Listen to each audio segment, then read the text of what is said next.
بسم اللہ الرحمن الرحیم۔ دوستو، آج کی ویڈیو کا ٹاپک ہے دجال کا فتنہ اور ظہور۔ دجال کا فتنہ امت مسلمہ کے لیے سب سے عظیم فتنہ قرار دیا گیا ہے۔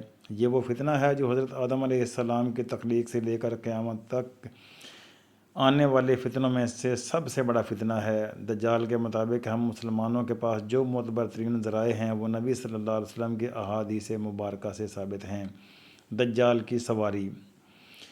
دوستو، دجال کی سواری کے بارے میں یوں بتایا گیا ہے، احادیث کی کتابوں میں صحابہ کرام رضی اللہ عنہم اجمعین سے دجال کی مخصوص سواری کے مطابق روایت کی گئی ہے، جس کا مجموعہ یہ ہے کہ دجال ایک چمکدار گدھے پر سوار ہو کر نکلے گا، جس کے دونوں کانوں کا درمیانی فاصلہ 40 ہاتھوں کے برابر ہوگا۔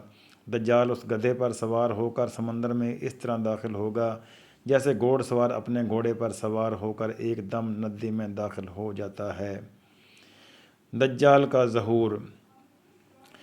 دوستو، دجال کے ظہور کے بارے میں جو روایات آتی ہیں وہ یوں ہیں، یہ وہ وقت ہوگا جب لوگوں کی ایمانی حالت بہت کمزور ہو چکی ہوگی۔ دجال دنیا میں 40 دن گھومے پھرے گا اور ان 40 دنوں میں ایک دن ایک سال کے برابر ہوگا اور ایک دن ایک مہینے کے برابر، جبکہ ایک دن ایک ہفتے کے برابر ہوگا، جبکہ باقی ایام معمول کے مطابق ہی ہوں گے۔ دجال کی رفتار کتنی ہوگی؟ دوستو، دجال کی رفتار کے بارے میں آپ کو بتاتا چلوں۔ دجال کے لیے زمین سمیٹ دی جائے گی، یعنی وہ بہت تیز رفتاری سے سفر کرے گا اور سورج کے غروب ہونے کے مقام پر اس سے پہلے پہنچ جایا کرے گا۔ سمندر کا پانی اس کے ٹخنوں تک پہنچے گا۔ دجال کے پاس 70,000 کی فوج ہوگی، جس کے اوپر سبز رنگ کی چادریں ہوں گی، یہاں تک کہ وہ ابو المراق کے ٹیلے پر آ کر ٹھہر جائیں گے۔ خدائی کا دعویٰ۔ دوستو، اب میں آپ کو بتاؤں گا کہ دجال خدائی کا دعویٰ کیسے کرے گا اور کون لوگ اس پر ایمان لائیں گے۔ پھر وہ ایسی بلند آواز دے گا کہ سب کو بلائے گا کہ اس کو زمین و آسمان کے درمیان ساری مخلوق سن لے گی۔ پھر دجال ان سب لوگوں سے کہے گا کہ تم لوگ میری عبادت کرو، میں تمہارا خدا ہوں، نعوذ باللہ۔ اس موقع پر رسول اللہ صلی اللہ علیہ وسلم نے فرمایا کہ تمہیں پتہ ہو کہ تمہارا رب ایک آنکھ والا نہیں ہو سکتا، بھلا وہ رب جو دوسروں کو آنکھیں دیتا ہے، وہ خود کیسے بینائی سے محروم رہ سکتا ہے؟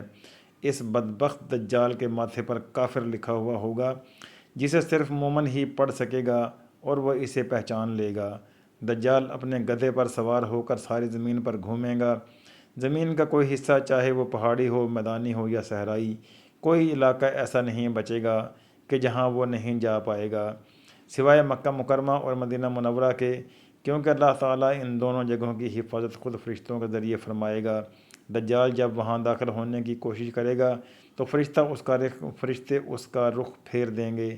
ان احادیث کی بنیاد پر یہودی خاص طور پر گدھے کی تعظیم کرتے ہیں اور وہ اپنی خفیہ عبادتوں میں گدھے کو ضرور شامل کرتے ہیں۔ بعض لوگوں کا یہ دعویٰ ہے کہ عبادت کے دن خفیہ طور پر یہودی ایک گدھے کو اٹھا کر بیت المقدس میں لے جاتے ہیں، جہاں مختلف رسم و رواج کے مطابق اس گدھے کو سجایا جاتا ہے۔ یہ تمام باتیں اس جانب اشارہ کرتی ہیں کہ خروج دجال کا وقت اب زیادہ دور نہیں، بلا شبہ یہ فتنوں کا دور ہے اور اس وقت انسانیت دجال اور دجال کی قوتوں کے فتنے عظیم کی طرف بڑھ رہی ہے۔ لہٰذا دجال کی قوتوں سے آگاہی رکھ کر ہی ہم اپنی نسلوں اور اپنے ایمان کی حفاظت کر سکتے ہیں۔ اللہ تعالیٰ ہمیں اور ہماری آنے والی سب نسلوں کو دجال کے فتنوں سے محفوظ رکھ سکے۔ آمین ثم آمین۔ دوستو، ویڈیو اچھی لگے تو لائک کیجئے، چینل کو سبسکرائب کر لیجئے تاکہ آنے والی ہر نئی اخلاقی کہانیوں اور اسلامی قصہ آپ تک پہنچ سکے۔ بہت شکریہ۔ السلام علیکم ورحمۃ اللہ وبرکاتہ۔